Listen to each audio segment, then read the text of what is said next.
Looks like we're live. All right, everybody. This is Caleb Roth and Tom Reber here from the Contractor Fight. Going to talk to you about how to become a more valuable team member. Good afternoon, Mr. Tom Reber. What's going on, Caleb? How you doing, man? I'm doing great. It's raining and 100 miles an hour. Yeah, so you get a little breathing room with the rain today, huh? Traffic jam. We get a pile up. So the reason I invited you or begged you, asked you to come on here, Tom, please come on, is because of problem that I'm seeing in the industry. And you've seen it too. We have so many people saying we can't find help. We need more people. We need more team members we can't hire. And we also have guys that already have a job or screaming, we need more money. How do I make more money? How do I move up?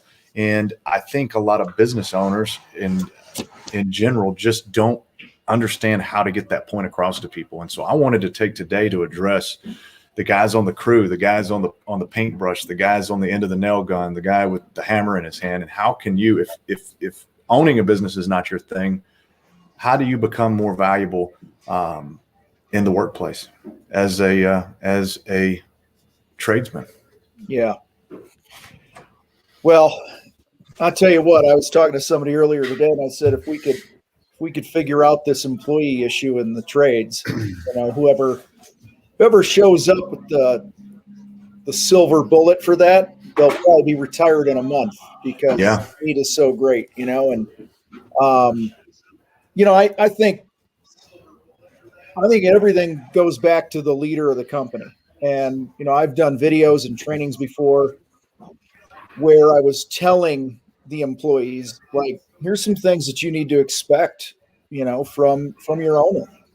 And this isn't to get away from the personal responsibility, right? This is about really, it's on the owner to create a culture and be the type of leader that people are going to want to be a part of that company. They're going to want to grow with it because their life is better as a result of it. And that is first and foremost the owner's job.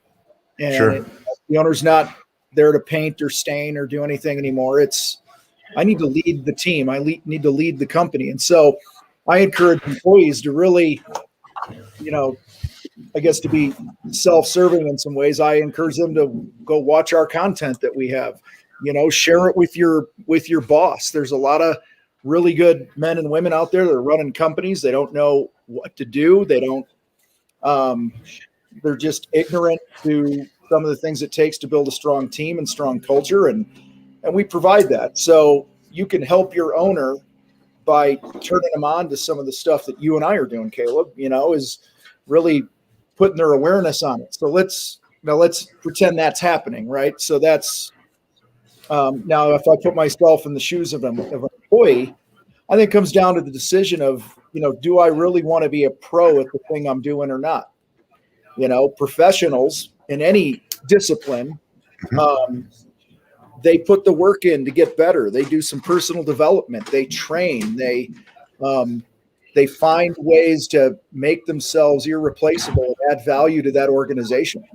And so if you're an employee watching this, we always tell people, go to your boss and just say, hey, listen, how can I make your life easier? I actually think we'll probably hop around here a little bit, but I think if let's talk foreman role first, right?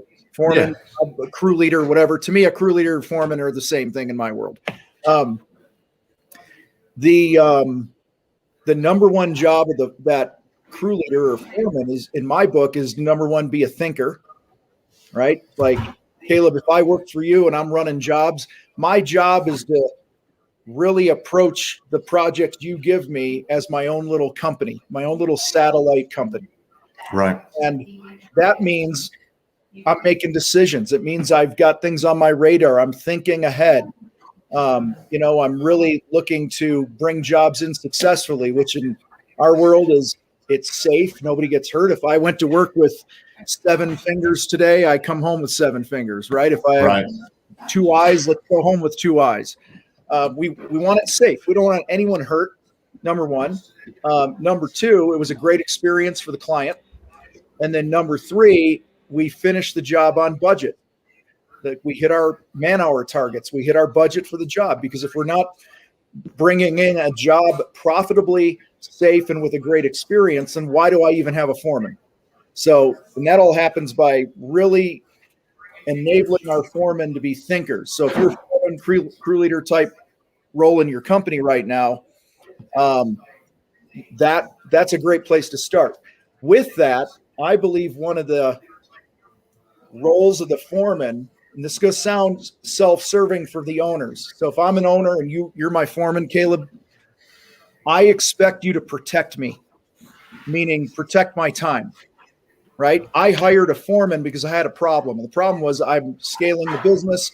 I need people out there running jobs because there's other roles that I have in the business as the owner, like marketing the business, selling our services, negotiating with vendors, and insurance and all that stuff, leadership stuff.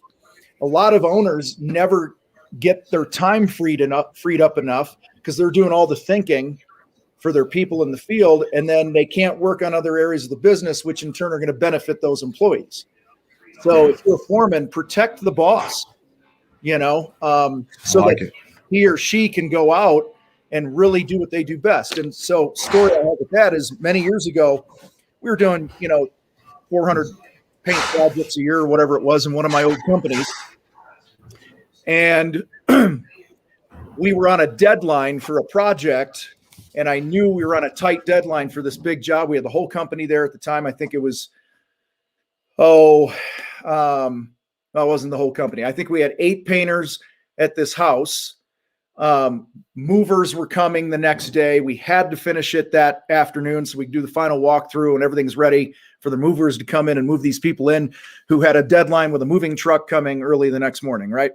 And so we had to get it done. And so I had 2 hours to kill. I swung by the job site. I grabbed a cut pot and a brush, and I was about to take a dip of paint. And my foreman, or crew leader, we called him, pulls me aside and he says, "Hey, can I talk to you a minute?" I said, "Sure." So we go outside and we go out on the front porch, and he goes, "Can we go out by the truck?" And I'm like, shit, he's going to quit or something, right? So we go out by the truck because he was trying not to make me look bad, and is what I come to find out. We get out by the truck. He's like, "Hey, I wanted to have this conversation privately with you." And I said, "What's up?" He puts his hand on my shoulder, Caleb, and he says, "Thank you for wanting to help." And I said, "Yeah, I'm here. I know we're on this deadline. We got a couple hours left to finish. I have 2 hours to kill, man. I'm all yours." He goes, "Once again, thank you for wanting to help, but I got to be honest with you. When you help, we have to fix it." Okay? Because I was not the best painter. And so, and I kind of chuckled and I said, "So you don't want me to help?" He's like, "No, whatever you do, we're going to have to go back and check it and probably fix a few things. So it's really just going to put us back in time." Okay. And kudos to him for having the guts, right, to say that. And again, kudos to myself and my former business partner in that company. We created an environment where they felt safe to have those conversations with us. They could tell us the truth. And I said, "Well, man, I'm just here to help. What do you need?" He goes, "If you want to help, go sell something. Keep the leads coming, keep the sales coming, keep the schedule full. That's the best thing that you can do to help." And what he was doing, and I didn't realize this until, I don't know, months later when I was kind of replaying it in my head, he was protecting me. He was protecting the business. He was protecting our profits. He was basically going, "Hey, man, it's cool. We're good without you. You go do the thing you do the best in the company." And so that's, I think if all employees could remember, like if I'm the foreman, I'm here to protect the owner. If I'm a guy on the crew, I'm here to protect the foreman, and so forth. And when we all have that, to quote the New England Patriots for a million years, right? Do your job.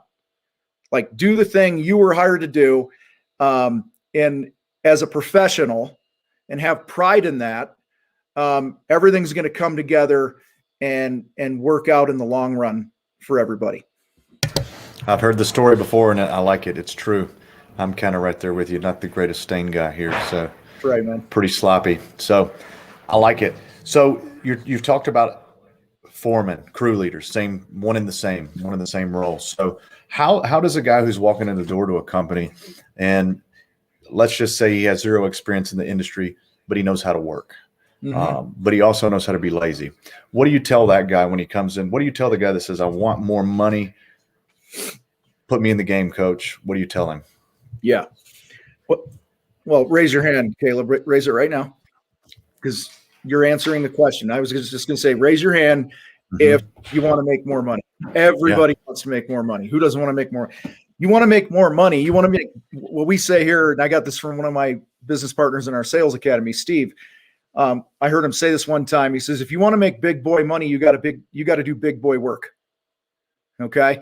And so if you want to make more money, prove that you are making the company more money. Prove that you are not making life more difficult for the people on the team around you. Prove that you're here, and by having you here, we're a much better crew, much better company. So first and foremost, there's that. I mean, there's a lot of people that know how to work hard. See, you're through this conversation here today, man. I'm going to keep coming back to the owner, because the owner's got to do his or her part of setting up the structure of the company so that the people who are kick-ass with a great work ethic, really want to do well, really want to make more money and grow in a company, they have to have a clear path to do that. Like if I come in, there should be what we call it a mastery ladder. Like if I'll just use, a painting business, for instance. So picture like a stair step, 3, 4, 5 steps, and the top step might be a crew leader. And then you got like the assistant or lead painter. And then below that, you have the regular painter, and then maybe you have an apprentice. Okay. So you could come in as an apprentice. And what we've done is we've identified what are the skills, what's the education, meaning the trade education. What do you need to know how to do? What are the skills that are needed in this role? What is, I'll cover that later. And then what do I make money wise in this position? So let's say there's these skills that you need your apprentice to be able to do, or a helper. Well, if he wants to graduate to that next level up in the mastery ladder, he's got to take some initiative to learn those next level of skills and so forth. And when they master that, they get to move to the next level. And now they're making more money because they're adding more value to the company. Where the owners of companies often go wrong is we don't sit down and take the time to get clarity around exactly what each of those levels in the company looks like.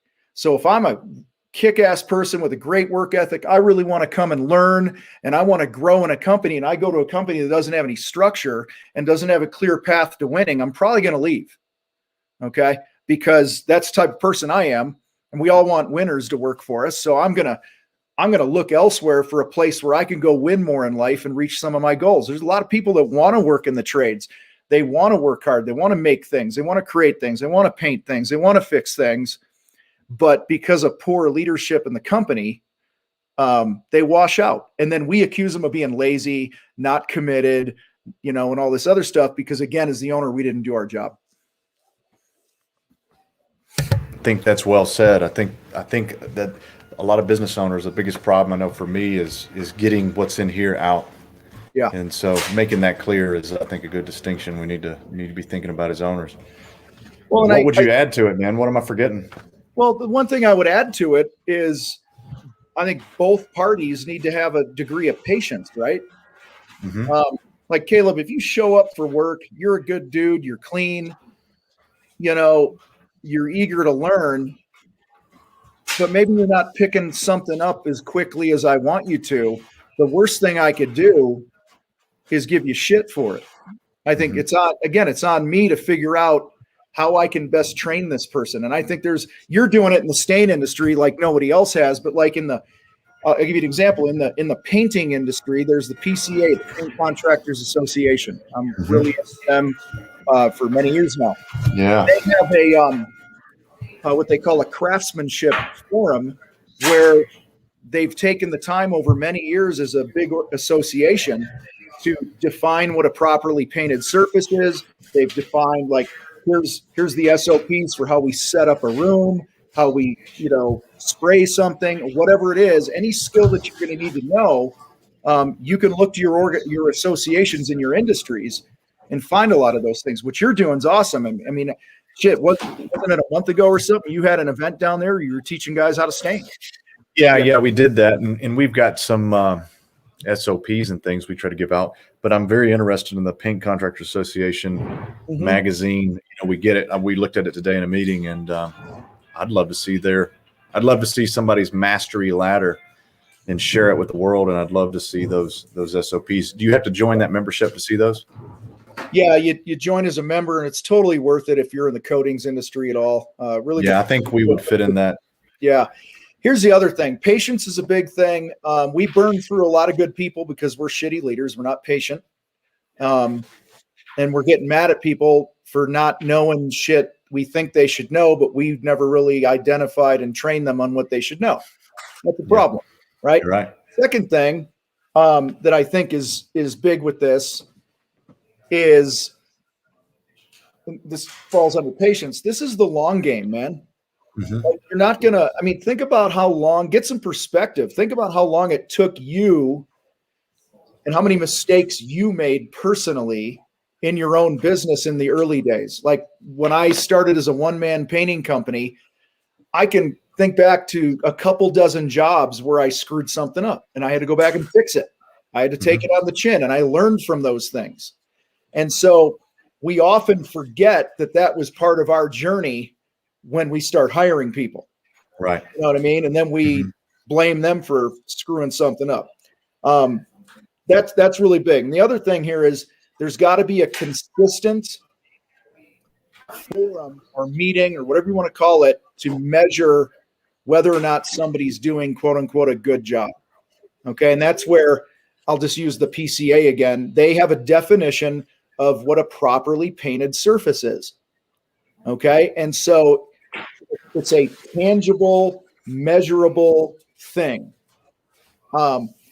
Another example for our crew leaders, we knew they were doing a good job if they met those criteria that I shared earlier about a successful project. It's safe, great experience, right? And we finished on time and on budget. If you're job costing and you're filtering your job cost spreadsheets by different crew leaders and foremen in your company, you'll be able to see who's really kicking ass at their job. And that data justifies them making more money or moving up the ladder.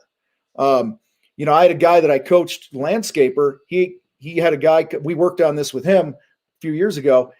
He had this guy come into the office, go, "Hey, I'm doing a really good job," right? Our guys say that. My guys used to say, "I'm doing a really good job. I should get some more money." Okay.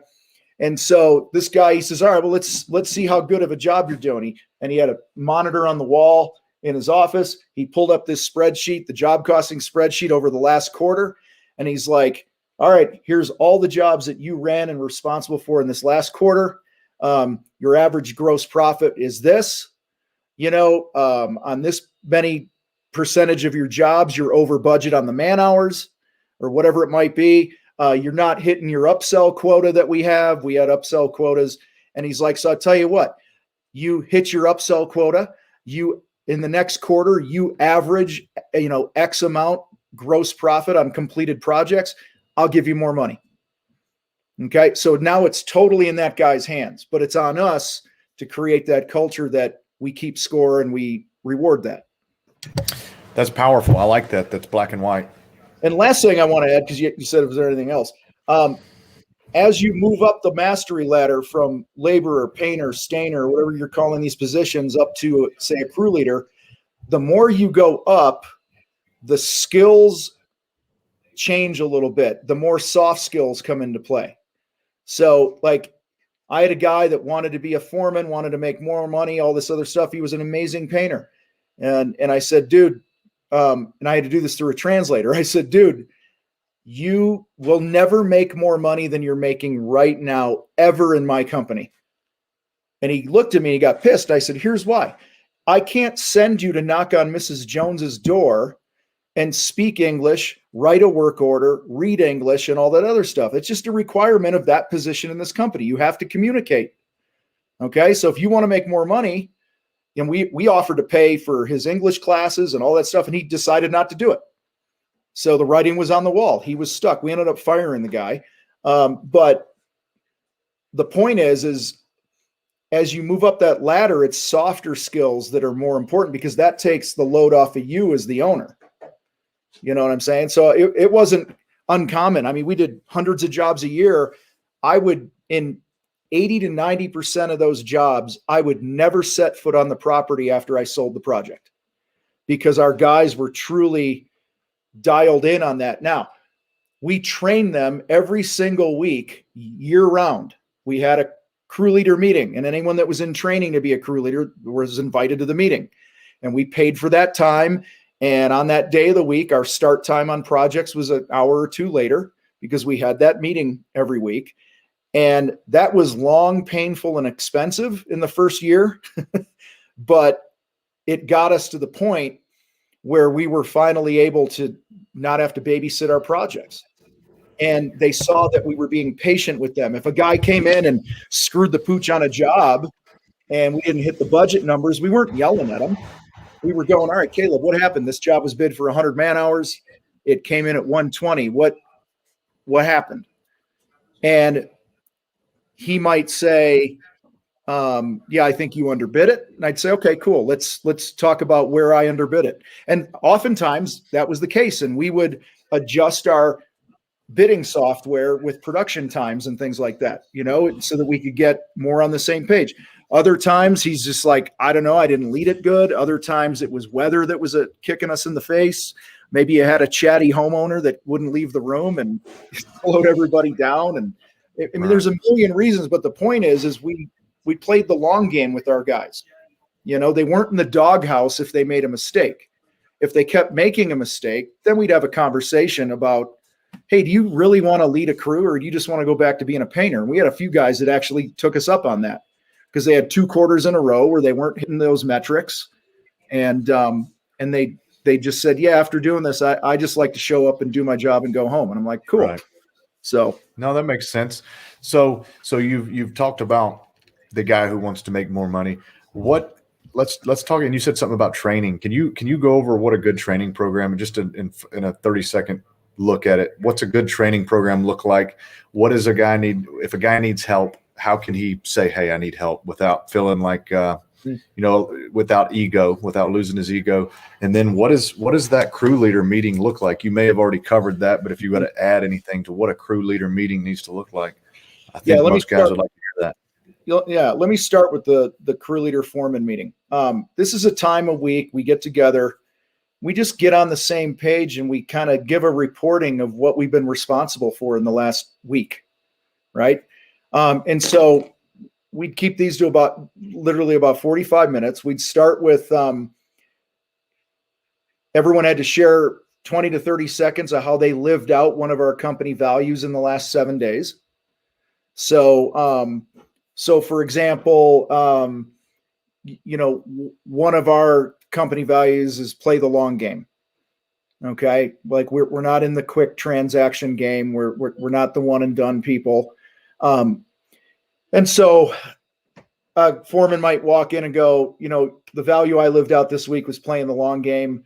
I could have gotten away with something on the project here, but the reason we were over on the hours, I took a little more time to do this because I didn't want it to bite us in the butt down the road, or whatever it might be. Could have been the way they prep something. It could have been whatever.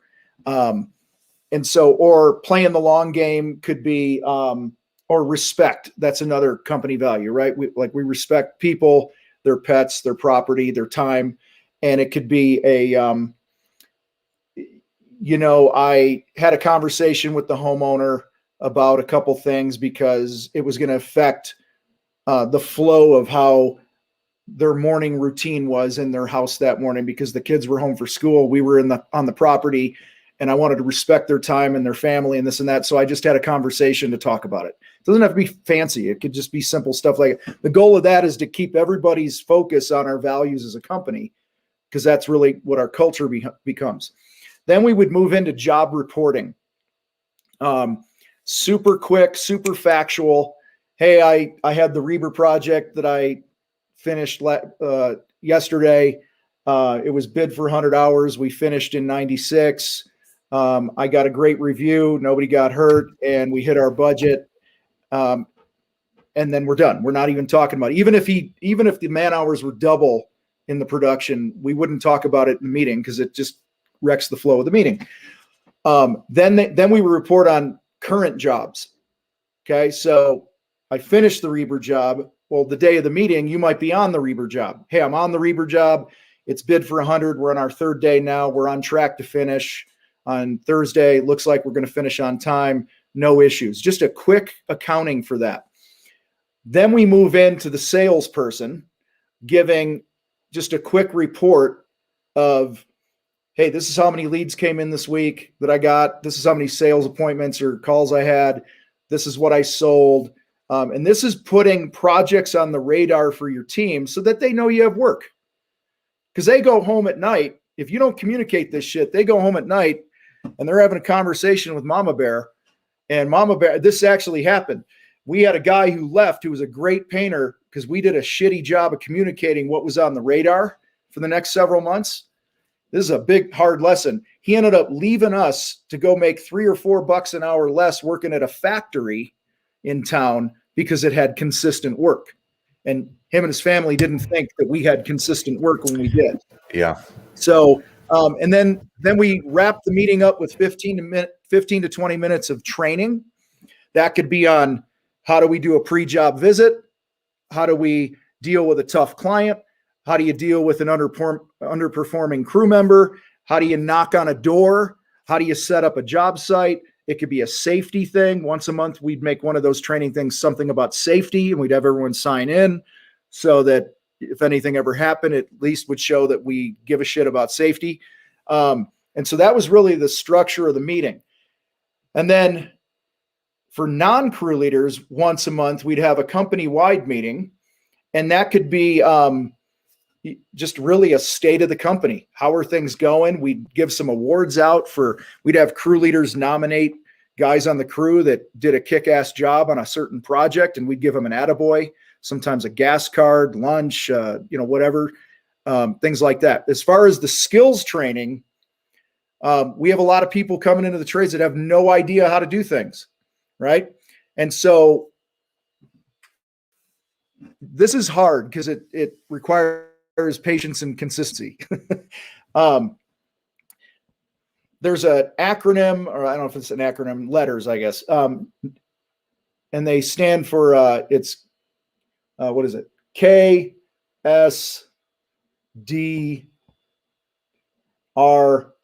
Okay, that's what it is. Know, show, do, review, teach. Know, show, do, review, teach. So if I'm going to teach a new guy, and again, you got to carve this out. This is why you need, this is why you got to charge enough money, first of all, for your services. So you have time to do this stuff and pay for this because it's paid training. All right. But hey, let's say we're going to talk about how to mask baseboard. Okay. Or whatever. Know is I need to know what we're doing and why we're doing it. Why is this important? Right. And then I'm going to show them how to do it. I might do it on one wall and actually physically show them. Now, added benefit here, we all have these little cell phone things, right? So when you're doing this, video it, throw it in a Google Drive thing, and now you could give your employees access to that later on, right? So just kind of a hack for that. Don't overcomplicate this stuff. So when you hire somebody new, they can go into that little training portal, and it's just always growing. You're always adding to it. So you got know, then you got show. I'm going to show him. No, show, do. Now I'm going to have him do it. I'm going to say, hey, Caleb, this is why we do this. This is what we're doing. This is how to do it. And this is about how long it should take. I always set that expectation of how long that something like this should take, but I'm not that worried about your time right now. I just want the thing right. Okay. Because the speed will come. Okay. As you get better at it, as you practice. And then when I have them do it, I actually leave the room. because none of us like somebody looking over their shoulder. I get nervous when I'm learning a new skill and you're hovering over me, and I'm like, will you just back off a minute? And then the R is review. Then I come back, I compliment, I give any critique, and then I compliment again. It's a sandwich, compliment sandwich. I go, hey, Caleb, man, this looks really, really good. You got it done. You got the baseboard masked off in the room. Hey, the one thing that could be better is right here. It's not real even. And when we paint this, it's going to dip down, or it didn't adhere, or whatever the issue might be. But man, I'm really happy because you picked this up pretty quick and you finished it in about the time that we needed it done. So I've started and ended with that compliment. So they're not feeling like we're always ripping them a new one, right? And they can never do anything right. And then here's the key. That's where a lot of people stop. So that's review, no show, do, review. And then I have them teach it to somebody else. So I'll rip up all the baseboard, or we'll go to another room or whatever it is.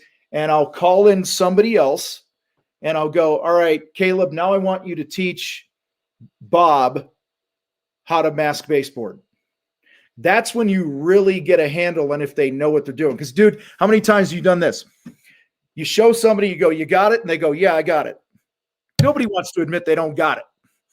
And so the way you really cut through the BS of whether they got it or not is you have them teach somebody else and you observe. They should be going pretty much through that same no-show, do, review, teach as you did. And then if there's something that they missed or skirted over or whatever, you can address that.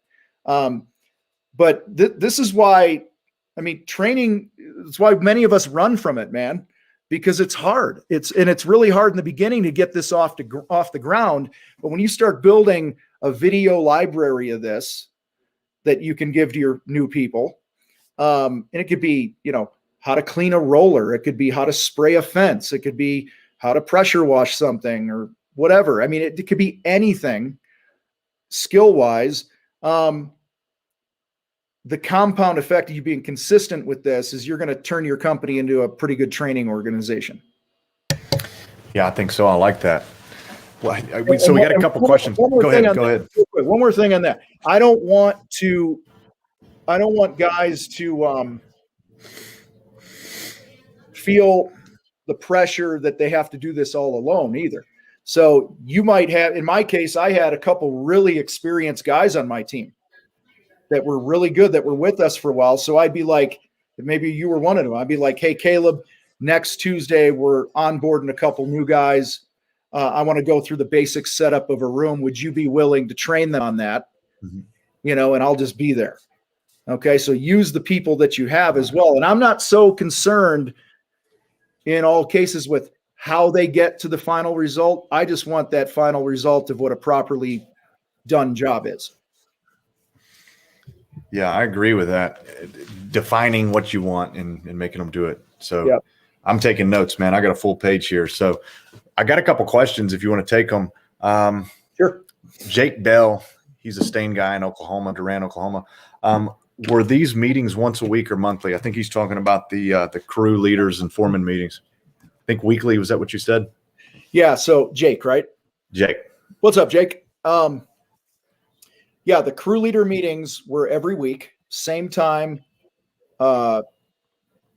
which is tough because, here's where it's tough, Jake. If I got a job an hour from the office, right, that's a sacrifice. You have to still do the meeting. Mm-hmm. Now, sometimes we did the meeting, via phone. We just got everyone on the phone from their job sites. Ideally, you're in the same room, same time. Where it becomes a normal thing. And so our foreman would also communicate with the customers. Like if I was working at your house, Caleb, and it's say our meetings were Wednesday mornings, Tuesday night or Tuesday during the day when I'm at the project, or if the people are home, I'd talk to them in person, or maybe I call them. I would go, hey, Caleb, I just want to let you know tomorrow we're going to have a little bit later start time, or hey, tomorrow, I'm not going to be on site until X time because we have our company leadership meeting, but Joe here is all set with what's going to happen in the morning. So again, you're communicating what's going on, but you have to commit to those. And then the The monthly meeting was for the whole company, and we'd invite our subs. Sometimes if we were doing a safety meeting once a month on, eye protection or how to use a freaking, how to pick a ladder up, right? So somebody will blow their back out or whatever it might be. Sometimes we would invite our insurance company to be part of the meeting. So now they're our ally. They know that because this happened. We had a few guys get hurt through the years, and we didn't get dinged as much because our insurance agent or their representative for the work comp side would come and attend a meeting every now and then and be like, wow, these guys are really dialed in. So they already had like good, warm, fuzzy feelings about us. That's a great idea. That's a great one. And if you have a safety training program, by the way, there's also a lot of discounts or I don't know a lot of discounts, but there's discounts that you can get in your work comp too. Yep. And there's probably somewhere online we can go to figure out what actually defines a safety program. So here's go to Google. Just Google that, Safety training programs for contractors. It might cost you a couple grand to buy the curriculum. And then appoint, every company has this guy, that guy who's safety minded, the guy who wakes up, before he goes on a road trip, he's taking the car in, right? And he's checking he has the car inspected, and that's a good thing. I put that guy in charge of the safety meeting once a month, so I don't have to worry about it. Yeah, I like that. Here's a unique question, but I hear this a lot and I believe in this too, because we're looking for team members that are working, not guys that are not working. So Walter asks, any tips or techniques on attracting employees from our competitors? How to become attractive to your competitors' employees? Yeah, let me say this, be very clear. It's a dangerous one. Well, it's going to get more dangerous. I 100% believe in stealing the competition's best people. However, I do it in an ethical way. Okay. I'm not going on the job site and tapping a guy in the shoulder and going, hey, you want to come work for me? That's unethical. I don't want somebody doing that to me. People have done that to me. I want to build such an amazing brand, such an amazing culture that people from the outside, they look at it and go, man, I want to work there. That's what Starbucks has done. I don't like Starbucks, but I'll tell you what, they never struggle getting people to apply and to work there. Okay. Right. And a lot of those big brands. So if you want to steal, and I would agree, the best people are already working. Right. So here's the cool thing. When you pay attention to the things that we've been talking about here, yourself as a leader, the culture you're developing, employee satisfaction, and really giving them a future and all that other stuff, their current employers are most likely not doing those things.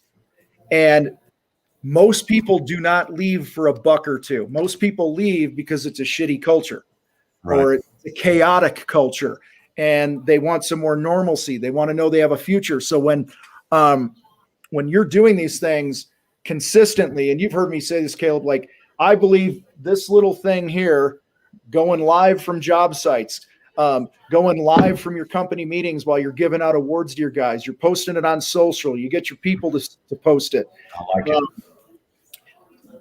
People are watching. I have a client who picked up 2 or 3 really kick-ass employees in the past year because of the stuff he was doing on Instagram, and guys moved from out of state to his state to be part of his team because they saw his culture and they saw the types of projects they were doing. So that's a way that you can really steal people. In addition to the way you write your job ads on Indeed and things like that. One ad, I had a water feature client several years ago, pond business. They actually, I'll give you the latest one I just heard the other day from one of my clients, another water feature company.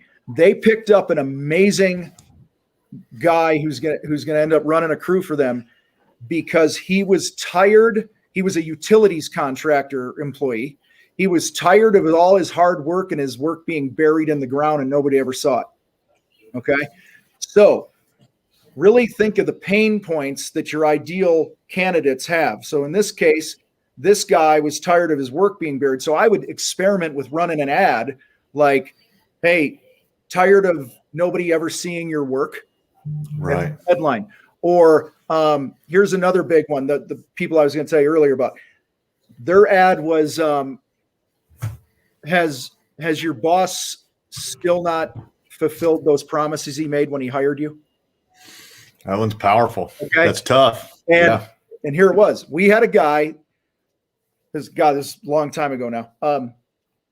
I apparently at some point in the conversation promised the guy an iPad. And it was like 8 or 9 months into him working. I promised an iPad a while back, Tom, and it's not there yet, man. Yeah. You're talking to me.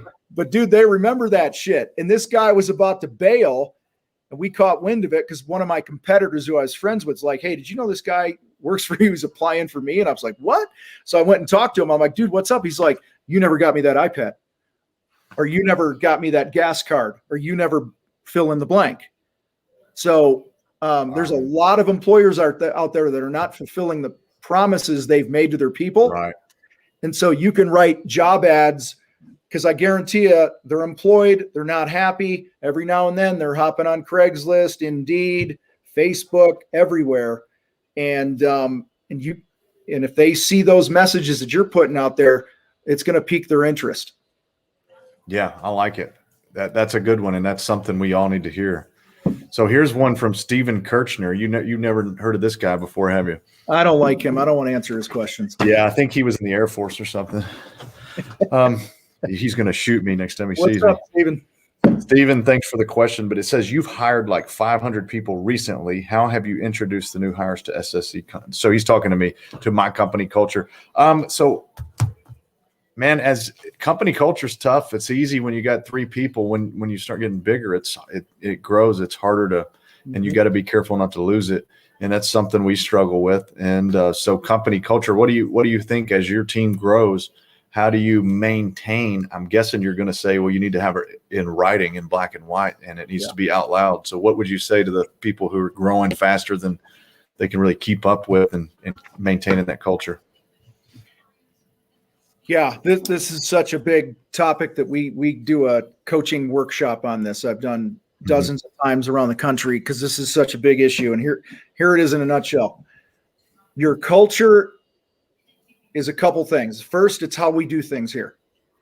Okay, just keep it that simple. This is how we do things here is your culture. So if you have a culture where, or if you got guys not filling out time cards, right?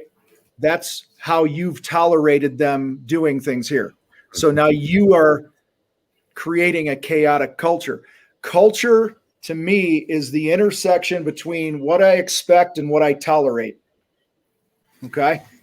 So if you expect time cards to be filled out, if you expect a cleanup to be done a certain way, you expect whatever, and you're not enforcing those things happening, if you let it slide at all, then you have just taken your culture development back a couple steps, because you're full of shit now.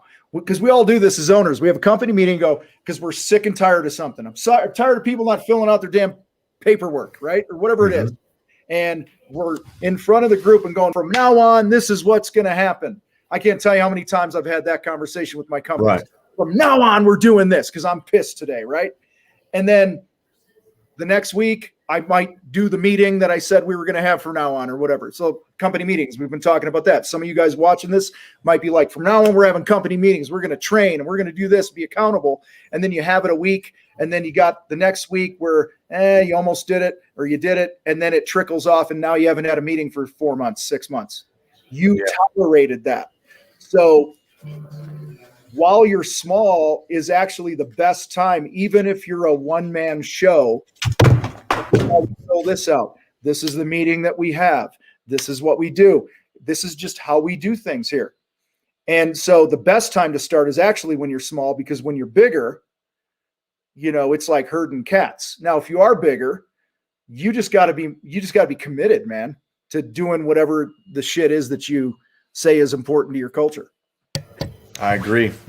Yeah, it's funny how some people start doing it and it's nothing, and then you get people that have never done it, and it's almost impossible task to reel in. So I dropped my comments section here.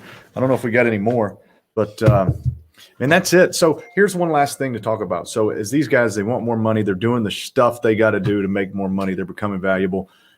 Talk 30 seconds about when you become that guy, you can go anywhere easily. You're valuable. If you become that valuable guy, you can go anywhere and get a job.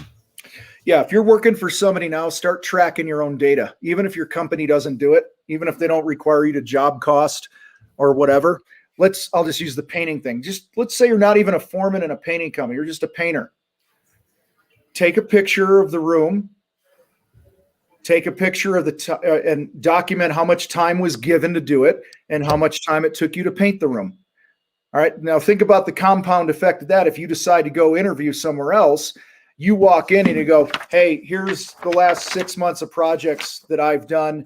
I painted 6 rooms in this big thing and blah, blah, blah. Like give some data that shows that you're actually somebody who's adding value to a company. If you're a foreman, keep track of your upsells, keep track of your gross profit on projects. Be prepared to share how you've solved different problems and things like that. So I think this is all, don't rely on your owner to do it. Okay. But because you can't manufacture a few months worth of data, the night before an interview.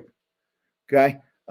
Somebody could tell if you're winging something, so I think just be your own statistician and advocate for what you're producing each day.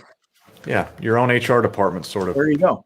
Yeah, I got it. I got another one here. Yeah. And Tom, tell me when you got to go. I know you got another one coming up. Great company meetings. Can company meetings be exciting? How do you get people to want to have a meeting? Maybe bring donuts, right? Yeah. Well, food's always good, right? Have